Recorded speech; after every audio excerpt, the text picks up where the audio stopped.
Ya, perhatikan posisinya kurang naik. Posisinya ini bahu harus sudah tersangga. Guling ini perhatikan. Ya. Beda enggak? Beda dong, lemas.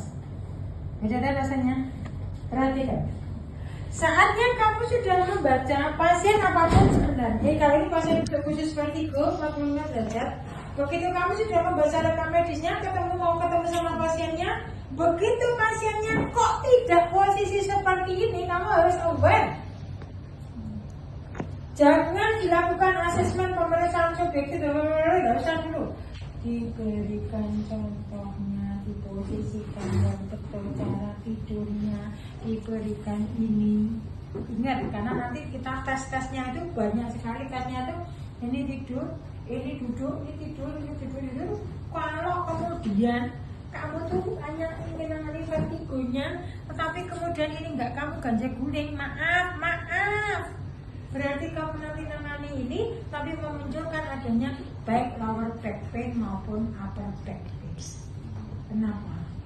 Karena ini tidak ada keseimbangan antara otot tungkai dengan otot baik di quadratus humerum, RSS spine tidak ada. Sehingga yang terjadi apa? Kamu nambahin vertigonya, betina kok seperti biasa saja.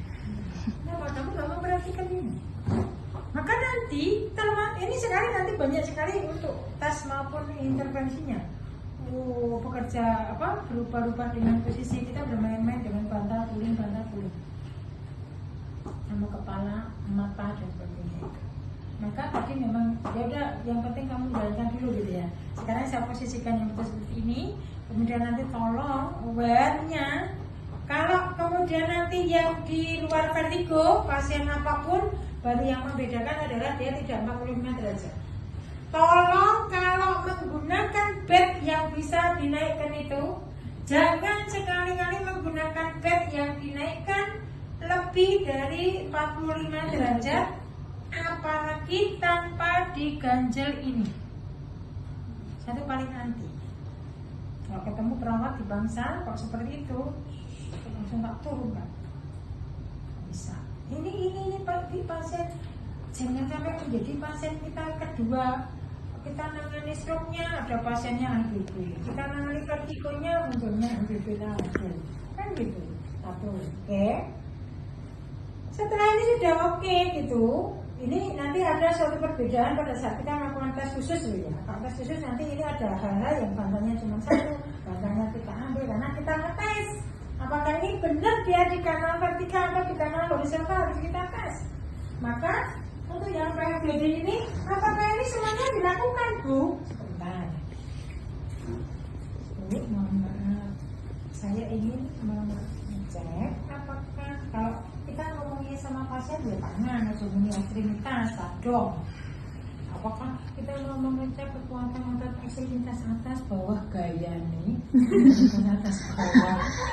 Tangan yang kaki pasien, bahasa pasien.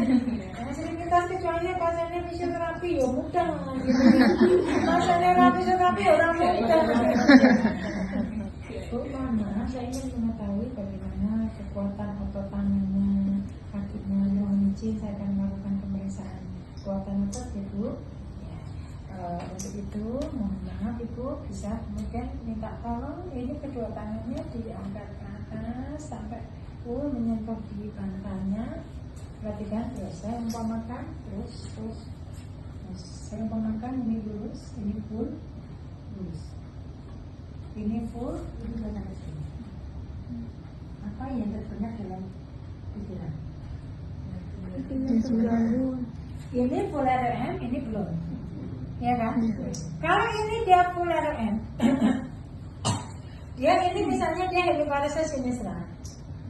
Maka tadi yang saya katakan jangan sampai mahasiswa itu nembak. Saya tuh gak suka nembak. Kenapa? Kalau dia sudah tahu hemiparesis sinistra, maka yang dicek hanya yang kiri, yang kanan gak dicek.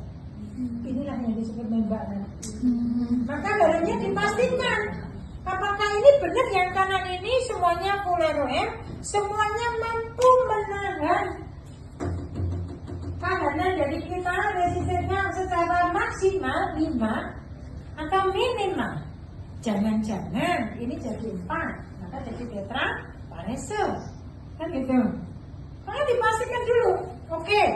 Semuanya kita dari bahu, elbow, wrist, joint sampai DIP. Ini dari hip, knee sampai ke DIP-nya. Tetapi tolong tadi saya sampaikan karunia. Tolong diperhatikan. Kalau ini kamu memberikan resisten, kalau ini karena ini belum full maka tidak. Kalau ini enggak full, apakah perlu dites resistennya? Pertanyaan saya. Enggak perlu, maka disebut dengan manajemen waktu. Dan ngapain kamu ngecek resistennya? Oh ini enggak. Coba sekarang kalau ini buka ternyata juga enggak full. Coba ini kalau nekuk, ternyata nekuknya juga enggak full, enggak bisa segini. Dan ngapain kamu resisten? Kan enggak mungkin dia mampu melawan. Tahanan orang fullnya aja belum kok, nilai 3 aja belum, kan gitu. Maka ini yang dilakukan apa? Aktif sama pasif. Apa yang terjadi pada pasif? Tambahannya informasi yang ingin kita dapatkan. Akhir geraknya. Maka kalau melakukan gerakan pasif, saya cuma hanya mengingatkan kepadamu, ini semester 2 sudah. Cuma saya nggak ngerti, kemarin dosen ngajari kamu titik-titik kami disampaikan enggak. Bedakan ini rejoin dengan ini metacarpophalangeal joint. Jadi saatnya kamu melakukan pasif, kamu ingin merasakan entry kan? Maka bagaimana? Saya ingin di rejoin. Ya pegangannya di rejoin ini pastikan. Ini betul-betul merasakan rejoinnya, ini entry-nya lunak atau hard atau apa. Jangan kemudian kita melakukan ini rejoin kok pegangannya di sini. Ini ya, bagaimana kita bisa melakukan? Sama dengan pada saat kita metacarpophalangeal ini pegangannya. Beda dengan kalau saya begini. Sama dengan ini lah. Ini engkau, kalau kamu kemudian melakukan dorsifleksi kok menggengnya gini, ya sing arep gerak iki petatarso atau engkel. Ini kenapa nggak begini sampai bisa? Oh, engkelnya. Oh, kesini pelantar kasih. Oh, dirasakan. Kan gitu. Ini invasi. Oh, invasi tadi saya ngetes apa tadi tuh pas mahasiswa lupa ya. Loh. Tak tes. Kenapa kamu sudah instabil sendiri? Bunyi gitu bahunya. Karena ternyata dari trauma sebelumnya. Jadi belum apa-apa sudah terjadi bunyi. Ini jari-jarinya juga sama pegangannya. Pegangan sama dengan saatnya kamu tadi resisten. Kalau memberikan resisten itu, tahanan itu ada di mana? Tahanannya kita berikan di mana? Di premovernya toh, otot penggerak utamanya toh. Iya toh? Contoh, misalnya ini fraksi hip, otot penggerak utamanya apa? Quadriceps. Maka ya pada saat ini fraksi hip dengan ekstensi ini angkat, bu, tahanan ini maksimal enggak? Kalau ini maksimal ya 5, kalau ini belum maksimal ya 4 kan gitu kan? Begitu juga untuk adduksi kan gitu. Nah ini yang menjadikan permasalahan ini, maaf ya. Misalnya Ica badannya kecil, mata pasiennya yang pahanya gede misalnya. Maka bagaimana untuk melakukan ini loh supaya ini kok apa ringan banget? Karena apa? Handlingnya. Nah saya bilang maaf ya, handling, pegangan. Jadi setiap kamu berbicara tentang mau pemeriksaan fungsi gerak, mau manual terapi, mau mobilisasi sendi, handlingnya yang diperhatikan. Salah handling, salah dalam kondisi yang dituju. Maka kenapa ini saya menggerakkannya ringan? Bukan masalah ini kecil, mau ini gede pun kalau ini saya posisikan ini timutnya yang saya pegang, maaf ya, dengan ini yang saya pegang, ini saya gerakan berat. Beda loh ini, berat ini, bukan. Mau coba kamu rasakan nanti kan beda. Maka ini posisinya, ya. Nah, saatnya kita mau merasakan hentinya di lutut, ya ini dipindah. Kamu bunyi apa bunyi?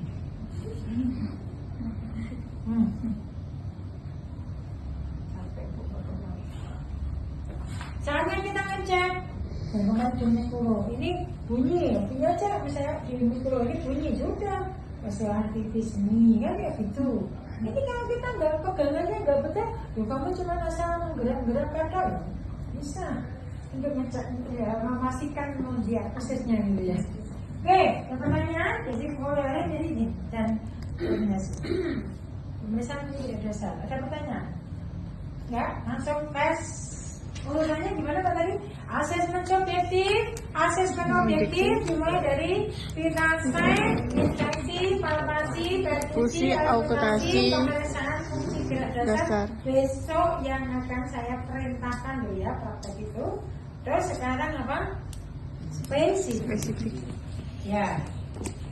Tes spesifik itu nanti kita harus mengetes kanal yang vertikal, kanal horizontal, kemudian tes keseimbangan. Kanal vertikalnya nanti tolong diperhatikan perbedaan yang perifer dengan yang sentral. Oke. Apa tadi itu namanya? Kalau saya nyebutnya kanal vertikal.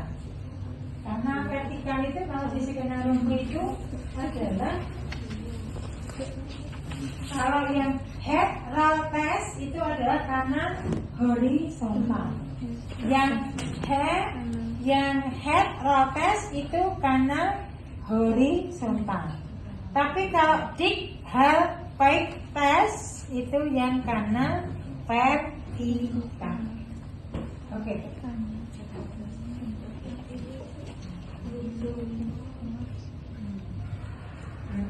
Maaf ya, dalam rangka untuk kepentingan pemeriksaan.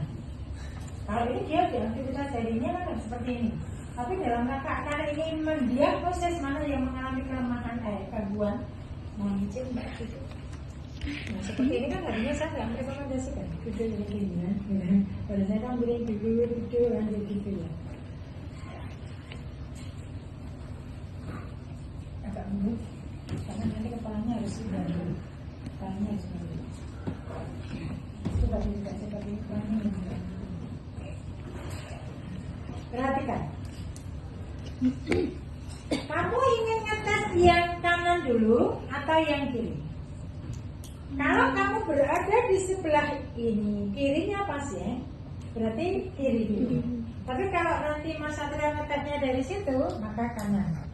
Ya, perhatikan posisi dan perbedaan, karena ini kanal vertikal, perbedaan yang sentral dengan yang perifer.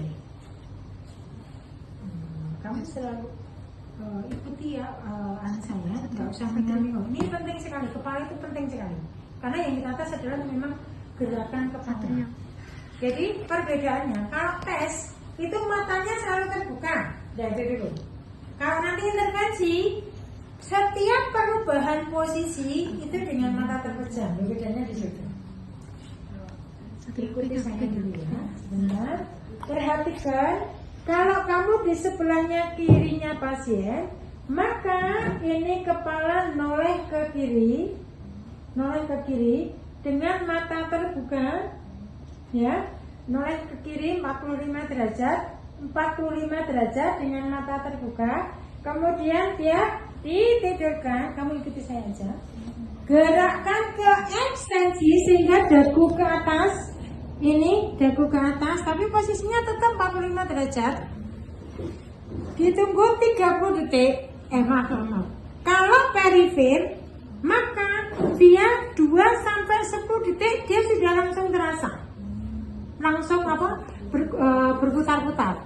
Tapi kalau dia 2-10 detik dia berputar-putar, tapi kurang dari 1 menit hilang kalau perifer. Tapi kalau pusat, dia itu sampai 1 menit lama. Merasakannya ini dia berputar-putarnya itu dia lama, sampai 1 menit. Itu perbedaannya yang sentral. Perbedaannya lagi, kalau ini kemudian angkat ini. Kemudian ini kita angkat lagi, kemudian ini 45 derajat, ini kita ekstensikan, diulang-ulang. Kalau perifer diulang-ulang malah hilang. keluhannya. Itulah peripher. Tapi kalau yang sentral diulang-ulang, ijek tetap terus mas. Ijek tetap apa? Tetap merasakan berputar-putarnya tadi masih tetap terus. Itu perbedaannya. Paham? Kanal vertikal yang dimana kita harus dalam kondisi perbedaannya. Kalau ini kamu dirotasikan, ya kembali. Kalau nanti kamu posisi di sebelah kanan, maka rotasinya kanan baru juga diekstensikan. Tinggal mengekstensikan. Ya? Harus kanan kiri bu kita tes. Iya, karena untuk memastikan bahwa tadi kan memastikan bahwa kelainannya ada di kanan atau di kiri kan gitu tadi. Nanti dihubungkan dengan yang tes yang berikutnya, yang lainnya gitu. Oke, tes spesifik yang pertama, yang kanan vertikal dulu. Silahkan praktekkan gantian. Ya. Menoleh ke kanan, kalau kamu ngecek di kanan 90 derajat. Sama dengan yang tadi. Karena ini yang head positif tadi loh, head rotas itu. Hanya ini dia di horizontal. Hanya saatnya mengembalikan ke semula itu menunggu dia hilang. Menunggu hilang. Kalau yang sentral dia mesti lebih dari 1 menit. Makanya tadi didiamkan berapa lama tergantung dia hilangnya. Kalau dia perifer kurang dari 1 menit sudah hilang, makanya ditanya atau nistagmusnya hilang atau keluhannya dia hilang, balik lurus baru nanti diputar lagi ke satunya untuk ngecek. Oh yang kanan negatif, yang kiri negatif, apa yang kanan positif, yang kiri positif gitu ya. Perhatikan untuk posisinya tangannya, maaf ya mas. Jadi ini melakukan gerakan mata terbuka. Tes itu semuanya mata terbuka, nggak ada tertutup. Ya, ini langsung kita posisikan gerakan cepat ke kanan. Gitu. Begitu dia 2 detik sampai itu tadi terasa, ya udah perifer. Tapi kalau terus hilang sebelum 1 menit sudah jelas perifer. Tapi kalau kemudian begitu dia hilang sudah kita lihat nistagmusnya nggak ada, kembali semula. Baru kemudian kita rubah, kemudian kembali ke kiri. Kalau ini dia nggak merasakan, oh berarti dia kena yang kanan. Kan gitu loh mbak, tesnya itu. Karena nanti berhubungan dengan intervensi. Jadi kalau tadi di head roll test positif itu yang kanan horizontal ini. Oke, ya lakukan. Ayo, tangannya di sini, mata terpejam, angkat dulu. Yuk, Itu 1, 2, 3 mulai.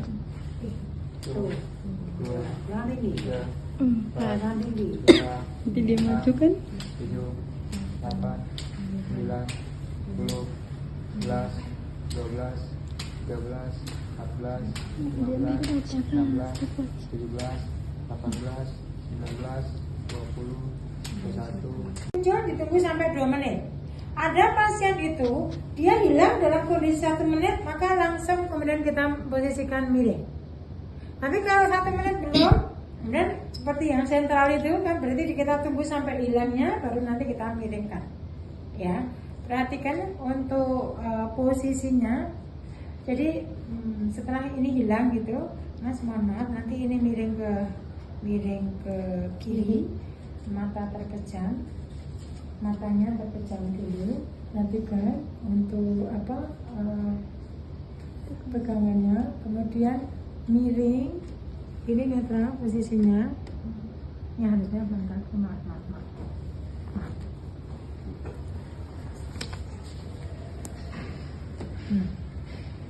Setelah mata terpejam, ini ditekuk diangkat, ya.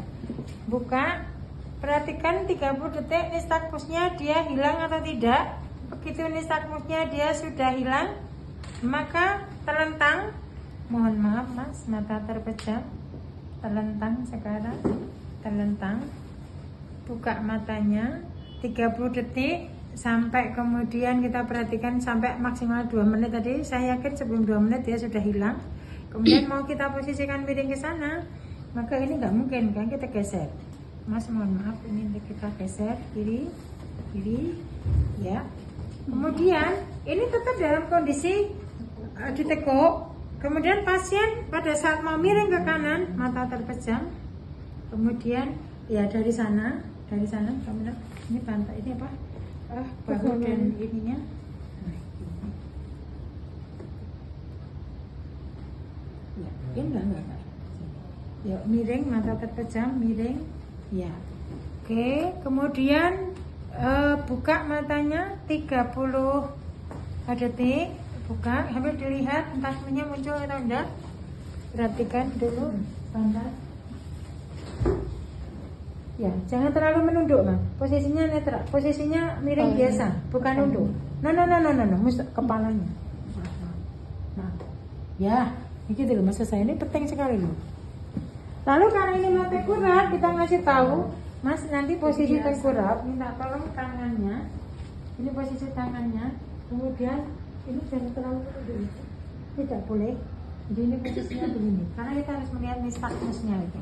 Maka minta tolong nanti pada saat mau tengkurap, mata terpejam, kemudian posisi tengkurap gini, sesudah begini, kemudian mata buka. Yang berdiri. Setelah itu kemudian mata terpejam, kembali ke miring lagi untuk duduk. Kembali ke miring untuk duduk. Ya, mata terpejam untuk tengkurap. Ya. Oke, silakan. Matiin dulu.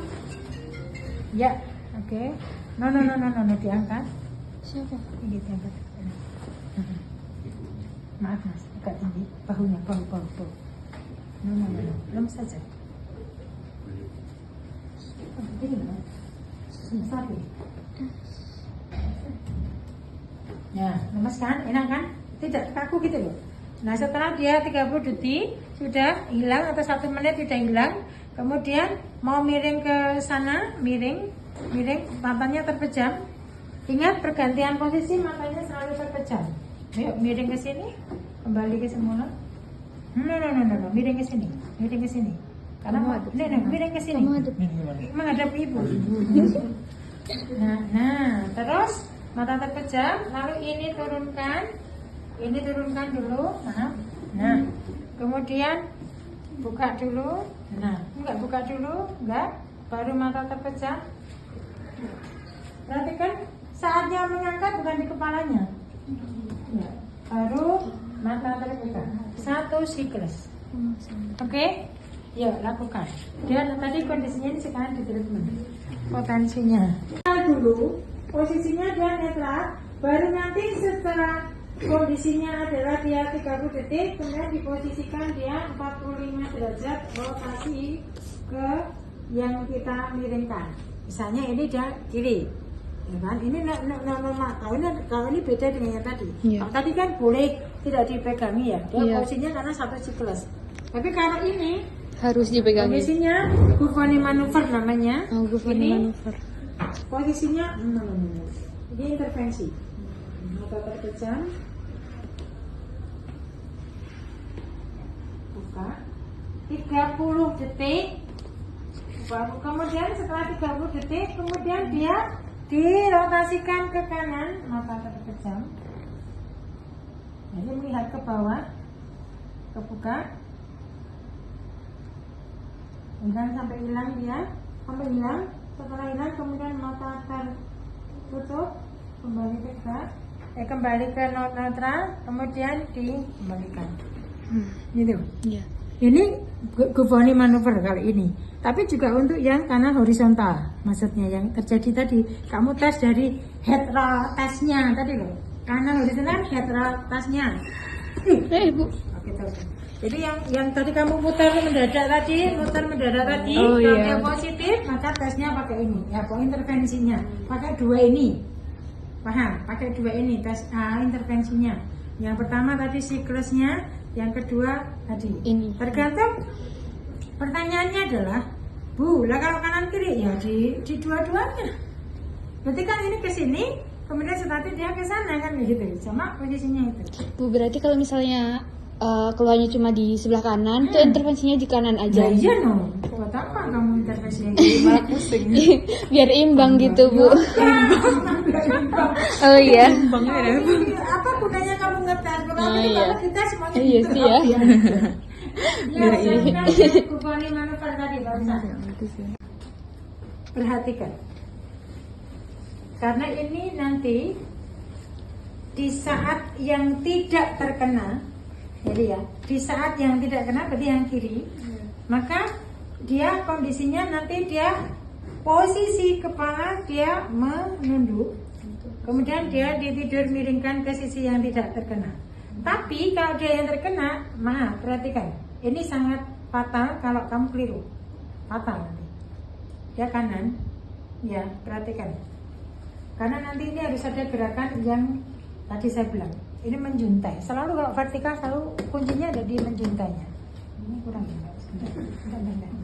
Saya tes dulu, menjuntainya ya. Oke.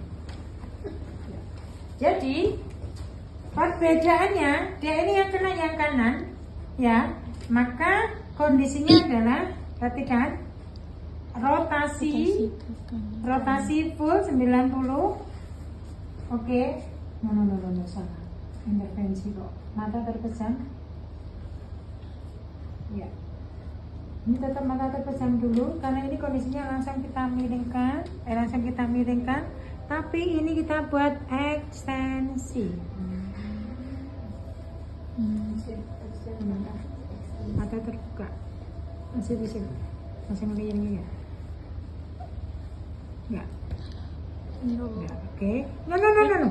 Kembali dulu mata terpejam. Baru tegak. Nah, perhatikan. Saatnya yang tidak terkena menunduk 45 derajat, menunduk. Perhatikan. Menunduk 45 derajat. Lalu dia ini dimiringkan ke sisi yang tidak terkena, posisinya tetap menunduk. Tidak tengadan. Ini yang tidak terkena. Oke. Diulang. Gitu sampai hilang dia. Ya. Tadi pernyataannya berapa kali? Itu tadi kondisi pasien berbeda-beda. Tingkat durasinya, tingkat keparahannya juga berbeda. Berarti kalau sampai hilang ya Bu? Ya. Sampai hilang. Ya. Oke, silakan lakukan. Tidak ada jarak duduk. Jadi begitu ini kita nanti gerakkan ke sini, dia langsung kita putar ke sini. Tidak ada kemudian ini ke sini tegak, ini enggak. Berarti langsung Ya. Cuman ada perbedaan posisi kepala. Perhatikan. Dia yang kena yang ini. Maka yang pertama, kalau tadi dia noleh 90 kan, ini noleh 45 derajat. Ke yang berlawanan yang sehat. Bukan yang sakit. Kenapa? Sekali lagi, kalau untuk vertikal selalu ada gerakan untuk ke arah atas. Perhatikan, 45 derajat, mata terpejam, 45 derajat. Ini 45 derajat, bukan 90, 45. Maka pada saat kita turunkan, dia mesti tengadah. Nah kan tengadah tuh, ini nggak merubah loh, nggak merubah posisi angka, nggak merubah posisi loh. Posisinya kan nggak berubah nih, nggak dirubah sama sekali. Maka saat nyanyi di sini menunduk, kan bener kan? Oh nggak dirubah loh. Saat yang sehat ini dia menunduk. Saat yang sakit ini dia tengadah. Loh kan posisinya tengadah tuh nggak berubah ini, ya kan? Nggak berubah loh. Ini tengadahnya dia ke atas. Tapi ini harus dipegang karena posisinya dia apa namanya? Nggak berubah kepalanya, jadi kepalanya tetap rasanya di awalnya harus benar loh. Jadi kalau dia yang kena ini tadi, dia yang kena kanan kan, misalnya gangguan posisi buahnya posisi ke kanan, maka rotasi 45 buka mata ya. Rotasi 45 baru kemudian diposisikan yang kena, kemudian kembali langsung, tidak ada posisinya langsung. Begitu kemudian ini kondisinya menunduk. Kalau kembali kan dia posisinya menunduk karena posisinya rotasi 45 derajat kan menunduk kan. Ya terakhir itu lakukan.